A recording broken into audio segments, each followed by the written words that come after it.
अस्सलाम वालेकुम स्टूडेंट्स, मेरा नाम है मोहम्मद अफाक और आप देख रहे हैं study with concept channel. Students, last lecture में हमने डिस्कस किया अंडरस्टैंडिंग अ प्रॉब्लम और प्लानिंग अ सॉल्यूशन के बारे में। इसमें हमने बताया कि हमने सब थर्ड स्टेप में अपना प्रॉब्लम को अंडरस्टैंड करना होता है। फोर्थ स्टेप में हमने एक सॉल्यूशन की प्लानिंग करनी होती है। आज का लेक्चर जो है हमारा कैंडिडेट सॉल्यूशन के बारे में, जो कि प्रॉब्लम सॉल्विंग स्टेप्स का चौथा आर्टिकल है। और इसके साथ हम इससे नेक्स्ट टॉपिक भी जो इसी का ही पार्ट है, प्रॉब्लम सॉल्विंग स्टेप का फिफ्थ पार्ट है, सिलेक्ट द बेस्ट सॉल्यूशन, वो भी डिस्कस करेंगे। तो चलिए स्टार्ट करते हैं आज का लेक्चर। सबसे पहले आपको मैं बता दूं कि कैंडिडेट सॉल्यूशन क्या होता है। आपके टेक्स्ट बुक की जो इस टॉपिक की फर्स्ट लाइन है उसमें बताया गया है कैंडिडेट सॉल्यूशन की डेफिनेशन को। तो उन्होंने कुछ इस तरह डेफिनेशन बयान की है, the word that refers spontaneous and unplanned solution is called candidate solution। अब इसका मतलब क्या है? इसका मतलब ये है कि एक ऐसा सॉल्यूशन जो आप फाइंड कर लें बगैर किसी सोचे समझे प्लानिंग के, या आपने कुछ भी उसके बारे में सोचा ना हो और आप उस सॉल्यूशन के करीब तक पहुंच जाएं, उसे आप कहते हैं एक कैंडिडेट सॉल्यूशन है ये। अब आपको मैं इसे एक मिसाल से समझाता हूं जो कि आपकी बुक ने भी लिखी है। आपके पास अक्सर शॉर्ट क्वेश्चन में आता है, तो आपने वो एग्जाम्पल भी लाजमी कोड करनी है। तो वो एग्जाम्पल कुछ इस तरह है कि वो कहते हैं कि अगर आपको कहा जाए कि आपने फाइंड करना है number of cricket players in your school, यानी आपने अपने स्कूल में जितने भी स्टूडेंट्स हैं उनमें जो क्रिकेट में इंटरेस्टेड हैं, क्रिकेट स्टूडेंट्स हैं, आपने वो फाइंड करने हैं। तो आप उसे किस तरह फाइंड करेंगे? आप एक अपनी क्लास में जाएंगे और अपनी क्लास में आपके जितने भी क्रिकेट प्लेयर्स होंगे, क्रिकेट स्टूडेंट्स होंगे जो क्रिकेट में इंटरेस्टेड हैं, वो आप देखेंगे कितने हैं, 10, 15, 20।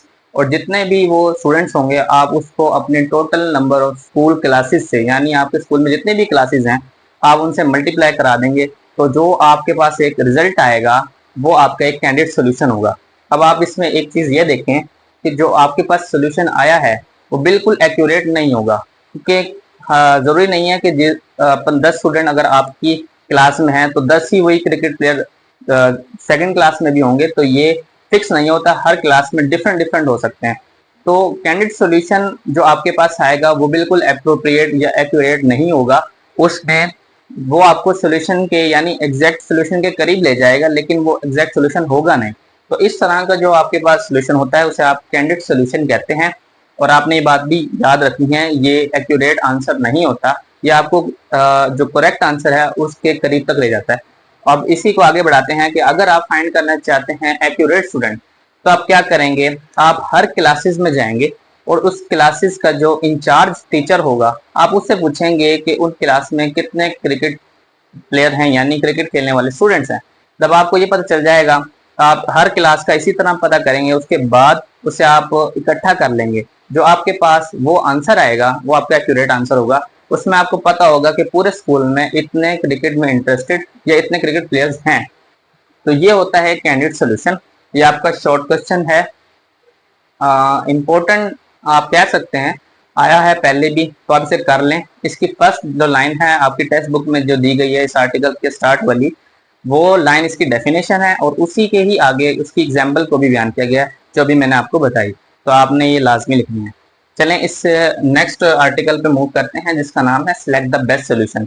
आपको जिस तरह नाम से ही जाहिर हो रहा होगा कि इसमें आपके पास मल्टीपल सोल्यूशंस मौजूद होते हैं, यानी एक से ज़्यादा सोल्यूशन मौजूद होते हैं और आपने कोई बेस्ट फाइंड करना होता है।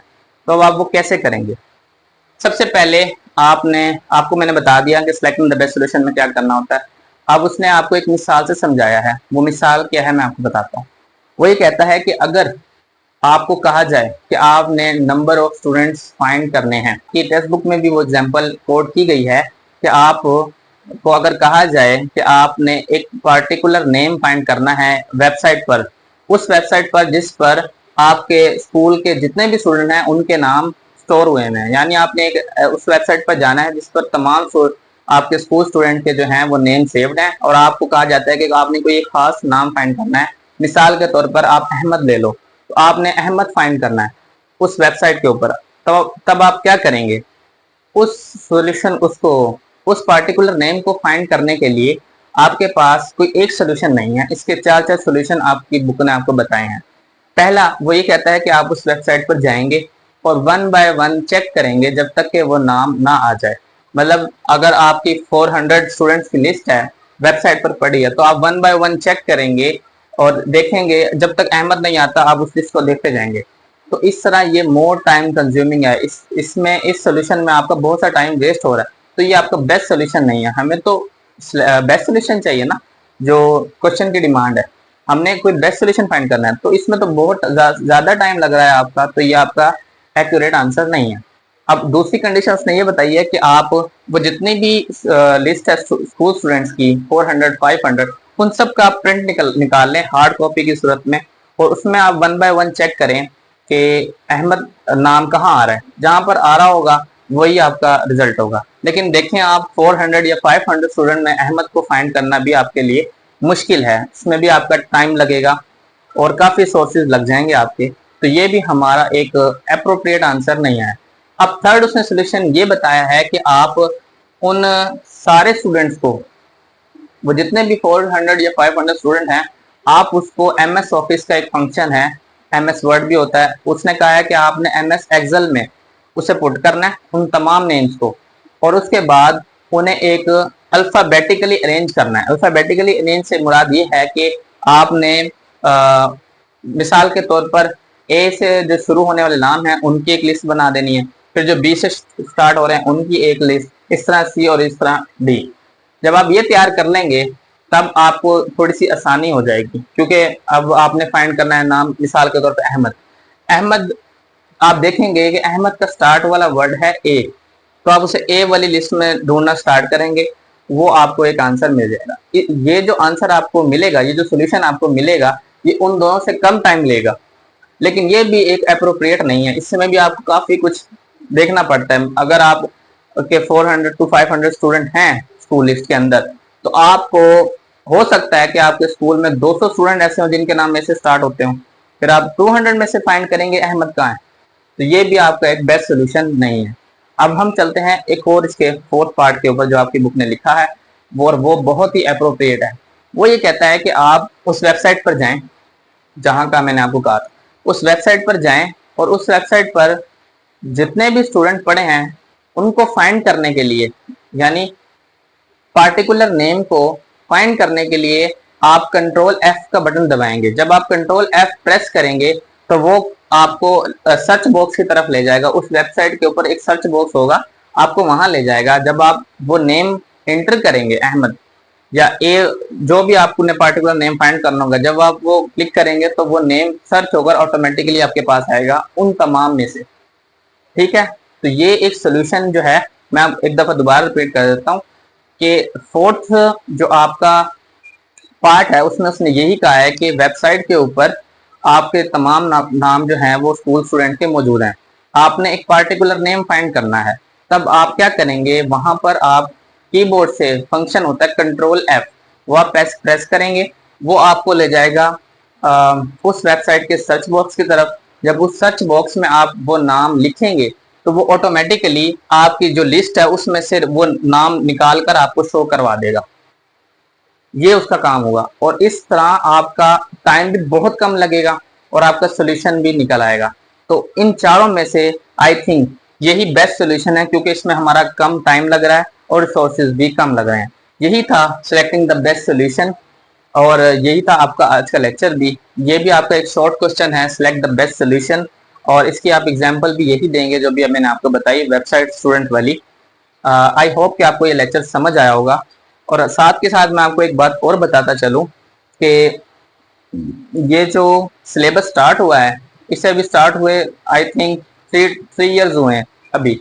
तो अभी इसके इतने एक्सपीरियंसफुल या मॉडल पेपर या फिर कोई टीचर्स नहीं है जो आपको ये बता सकें कि इस चैप्टर में इंपॉर्टेंट लॉन्ग क्वेश्चन है। हर किसी का गेस होता है, अप्रोप्रिएट एक्यूरेट जो है वो आपको कोई भी नहीं बता सकता। तो मैं आपको ये कहूंगा कि आप जितने भी टॉपिक तैयार कर रहे हैं उसे आप अपना कंसेप्ट क्लियर रखें।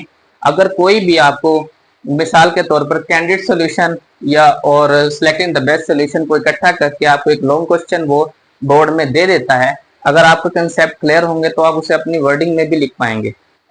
कोशिश यही किया करें कि आप सारा का सारा तैयार करें। टेक्स्ट बुक में बहुत ही कंसाइज लिखा हुआ है और काफी अच्छा लिखा हुआ है, और मैंने आपको फर्स्ट लेक्चर में ही बताया था, आपको मार्क्स टेक्स्ट बुक से ही तैयार करने पर मिलेंगे। आप अपने कंसेप्ट क्लियर रखें, टेक्स्ट बुक से तैयारी करें, उनके एक्सरसाइज को अच्छे से तैयार करें।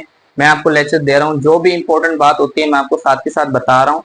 इसके अलावा भी आपने जो है इस पर फोकस रखना है और कोशिश करनी है कि कोई भी चीज़ आपसे मिस ना हो उस टॉपिक के रेलेवेंट। अगर कोई सवाल हो तो मैंने आपको बताया कि आप मुझसे कमेंट बॉक्स में पूछ सकते हैं। आज का लेक्चर बस यहीं तक था। उम्मीद करता हूँ आपको समझ आया होगा। अपना ख्याल रखें, मिलते हैं अगले लेक्चर में, तब तक अल्लाह हाफिज।